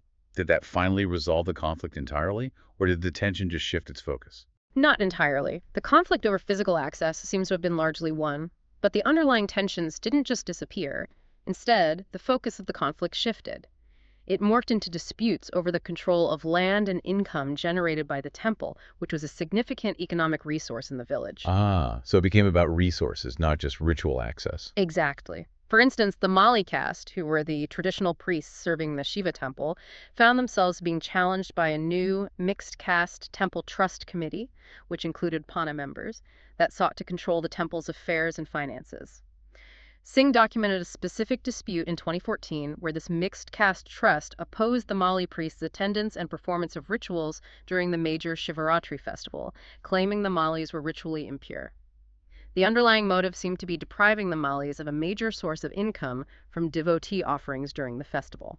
So the battleground shifted from entry to control, using arguments about purity to fight over economic resources.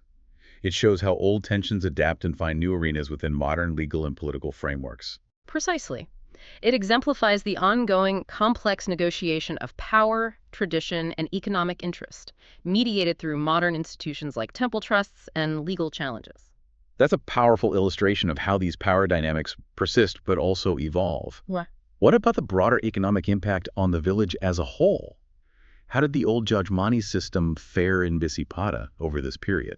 The traditional Jajmani system, like pretty much everywhere else in India, is definitely on the decline in Bisipada, as observed by Singh. Traditional service providers he mentions, washermen and cowherds specifically, are increasingly leaving their hereditary roles. Why? Where are they going? They're often opting for government-backed wage labor programs, like the Mahatma Gandhi National Rural Employment Guarantee Act, MGNRGA, which offers significantly higher, more reliable, and less socially encumbered pay for manual labor. This, of course, creates difficulties for the landowning farmers, the former Jajmans, who now struggle to find affordable and reliable labor for agriculture, disrupting those old economic interdependencies. So state welfare programs are directly competing with traditional service relationships. Yes. Bailey's later observations also noted a significant shift in the village economy overall. While it once relied heavily on subsistence agriculture within the Jajmani framework, by the time of Singh's revisit, mercantilism, trade, shops, and off-farm employment opportunities, people commuting or migrating for work, had become much more common, diversifying the village economy away from purely caste-based roles and dependencies. So new economic opportunities are fundamentally changing those traditional work relationships and the very structure of village life. And what about the impact on identity? What about new identities and opportunities for the formerly marginalized groups, like the Pana community? Has their situation fundamentally changed? This is where we arguably see the most significant transformation and empowerment. Former untouchable groups, like the Pana in Bisipada, are now actively involved in village administration. They participate in, and sometimes even win, sarpanch, village head, elections.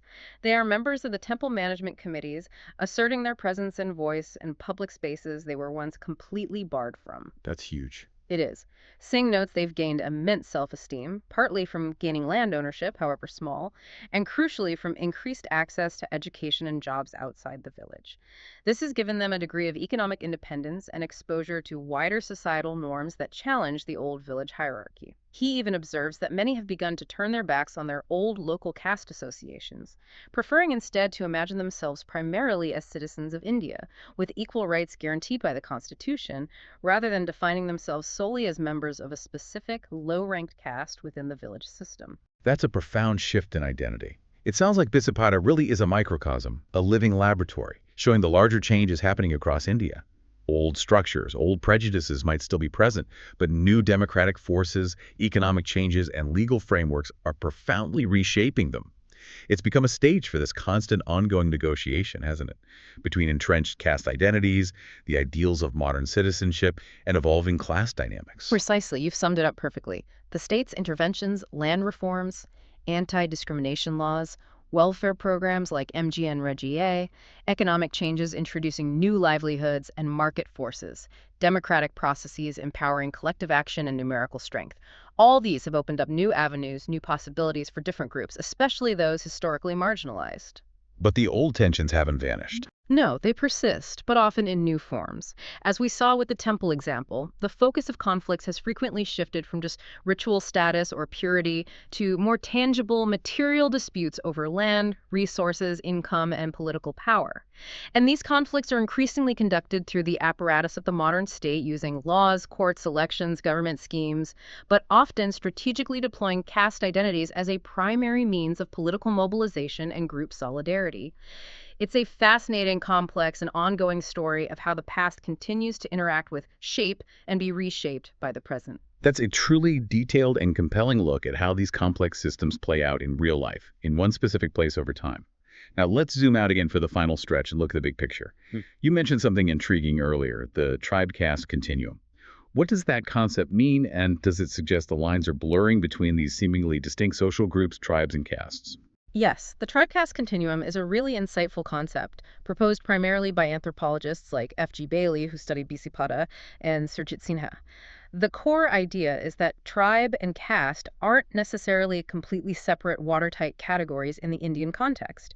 Instead, they might be better understood as existing along a single spectrum or continuum. So not two different boxes, but two ends of a line. Exactly.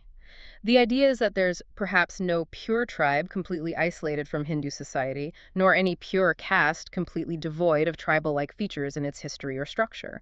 Rather, most societies in India fall somewhere along this line, exhibiting varying degrees of hierarchy, occupational specialization, connection to Hindu traditions, and social interaction with surrounding groups. So what's the fundamental difference between the ideal tribe end of the spectrum and the ideal caste end? And how do groups actually move along this continuum? Okay, so at the ideal tribe end, societies are traditionally characterized as being more egalitarian, with less internal stratification based on hierarchy or occupation.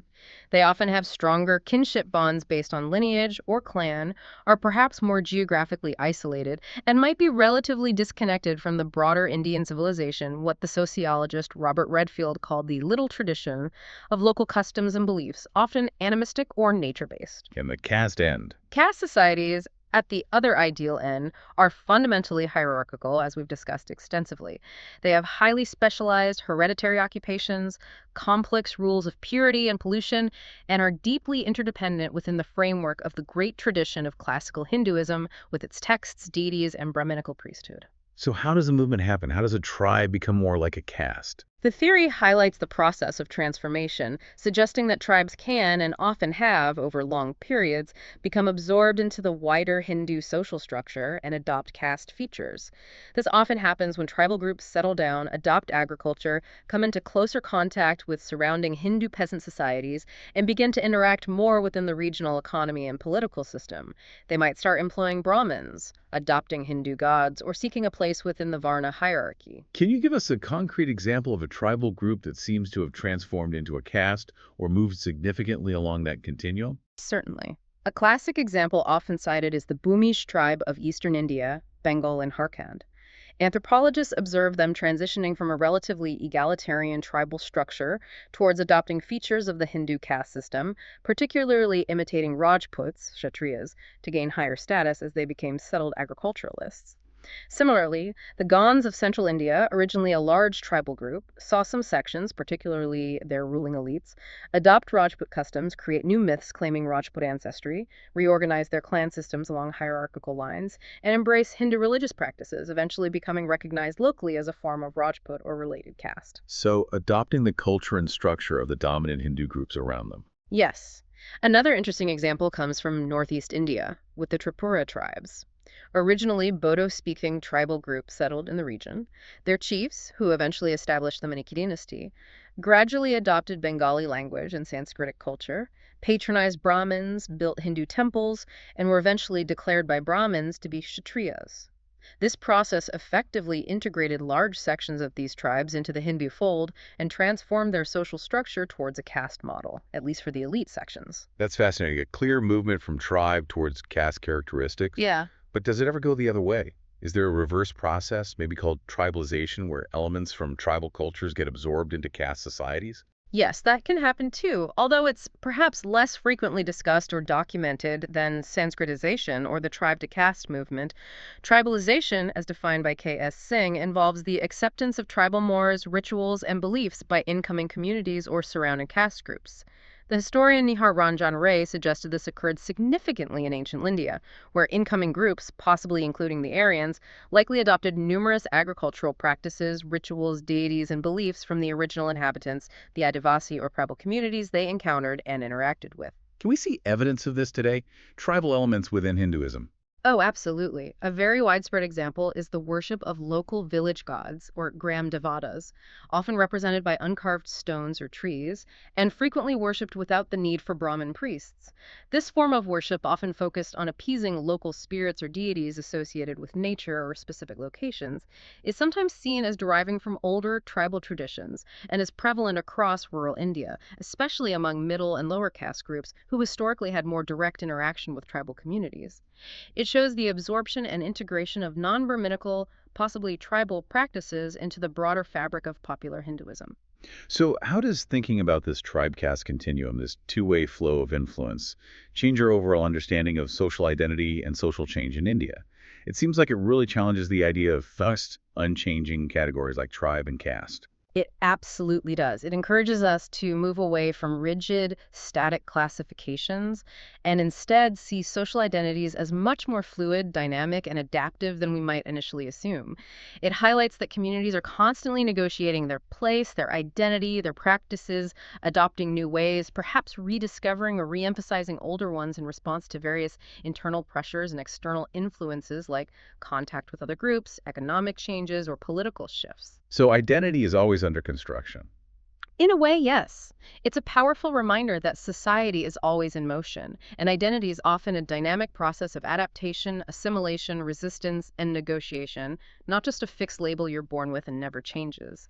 It reveals this fascinating, ongoing give and take across what might seem like clear social boundaries, blurring the lines and showing the interconnectedness of different social formations. That brings us right to our final big question, the one that many people, both inside and outside India, constantly ponder. The future of caste, decline, or resilience. Is this ancient system finally slowly disappearing under the weight of modernity, globalization, and democratic ideals? Or is it proving to be much more resilient, simply changing its shape and adapting to survive and thrive in the modern world? This is the central multi-billion-dollar question, isn't it? And it's a subject of ongoing, intense debate among sociologists, anthropologists, political scientists, activists, and policymakers in India. There are essentially two main competing hypotheses or viewpoints on this. What's the first one? The decline argument. Yes, the first is often called the mode of production hypothesis, or simply the decline thesis. Supported historically by some scholars like Kingsley Davis and perhaps intuitively appealing to many modern observers, this view suggests that the forces of industrialization, urbanization, Western education, secularization, and the general process of modernization are inevitably leading to caste's gradual decline and eventual disappearance. What's the main evidence they point to support this idea that caste is fading away? What makes them think it's losing its grip? They point to several observable trends, particularly noticeable in urban areas or among more educated sections of society. There's undoubtedly a loosening of traditional restrictions related to food sharing, commensality, between castes. The strict rules about who you can accept food or water from have significantly weakened in many public spheres. There's also some loosening, though perhaps less dramatic, of marriage restrictions, with intercaste marriages becoming slightly more common, though still relatively rare overall. They also highlight increased occupational mobility. People are far less confined to their traditional hereditary caste jobs than they once were. There's the clear weakening or disappearance of traditional caste councils, panchayats, and the Jajmani system in most places. They point to the reduced day-to-day influence and authority of traditional upper castes in many regions, and the gradual legal and social erosion of untouchability, even though discrimination persists. The overall argument is that caste is progressively transforming into a class-based system where your economic standing, education, and individual merit matter more for your life chances than your birth-ascribed caste identity. Modernity is dissolving tradition. Okay, so that's the view that economic forces and modern values are essentially eroding the foundations of caste. But then there's the other side, the caste resilience hypothesis. This suggests caste is much tougher, much more adaptable than people often give it credit for. Exactly. This counter-argument, strongly supported by influential scholars like M.N. Srinivas himself and Andre Bataille, argues that caste is not disappearing at all. Instead, it is proving to be incredibly resilient, primarily by adapting and enduring through changing its form and function to fit the modern context. So it's not dying, it's morphing. Precisely. They argue that forces like industrialization, modern technology, and even democracy, far from weakening caste, have actually activated and enlarged certain caste functions in new and powerful ways. Caste adapts, they argue, by reorganizing itself. We see the fusion of previously distinct subcastes into larger blocks for political purposes. We see the formation of new caste-like structural forms like modern professional associations that might still have an implicit caste bias. And crucially, caste identity becomes a key resource for political mobilization in electoral democracy, as we discussed. So it's changing its shape and purpose to remain relevant, rather than vanishing entirely. It's almost like a social chameleon blending into the modern landscape. That's a great analogy. This perspective emphasizes that for the vast majority of Indians, especially Hindus living in rural areas but also significantly in urban settings, caste remains deeply tied to their social identity, their sense of belonging, and their everyday existence. It continues to provide important social benefits, a network of kinship ties, community support in times of need, a framework for marriage alliances, and robust networks for political mobilization and accessing resources. In many ways, especially where the formal welfare state might be weak or inaccessible, caste networks can act as a kind of informal welfare state, offering a degree of social security, identity, and community support that might otherwise be missing in a rapidly changing, often anonymous modern world. It provides a familiar social anchor. So when you look at the big picture, considering all the evidence and arguments we've discussed today, do you personally lean more towards the idea that caste is slowly disappearing, perhaps transforming into something more akin to class? Or do you think it's primarily changing its shape to fit the modern world, demonstrating that remarkable resilience that ensures its continued existence, albeit perhaps in different forms? Based on the overwhelming evidence from sociological and anthropological studies over the past few decades and the patterns of political and social mobilization we've discussed today, I would have to say that caste appears to be primarily changing its shape and adapting to the modern world, demonstrating remarkable resilience rather than simply disappearing or declining linearly. So resilience over decline. I think so. While some of its traditional manifestations, particularly the rigid link between caste and occupation, or strict rules of purity and pollution in public life, have undoubtedly weakened significantly, other aspects, especially its role in social identity, the overwhelming preference for endogamous marriage within the Jati, and its function as a basis for political mobilization and competition for resources, have arguably been strengthened or at least reconfigured and remain incredibly powerful in contemporary India. It's not disappearing. It seems to be evolving into new, complex, and persistent forms that intertwine with class, politics, and modern institutions in intricate ways. So, in conclusion, while many educated elites, social reformers, and perhaps outside observers might wish for caste to disappear entirely, viewing it as incompatible with modern values of equality and individualism, the reality is that it remains firmly, deeply entrenched in Indian political, social, and even psychological life. Its remarkable ability to adapt, to take on new functions, and to provide a sense of identity and community ensures its continued existence and relevance in modern India, albeit in forms that are constantly evolving and being renegotiated. It's a system with deep roots and an uncanny ability to survive. Okay, let's try and unpack all of that.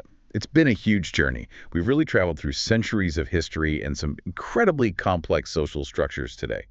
We explored a system that, while unique to India in its specifics, definitely offers some profound insights into how human societies work everywhere. We really covered a lot of ground. We did.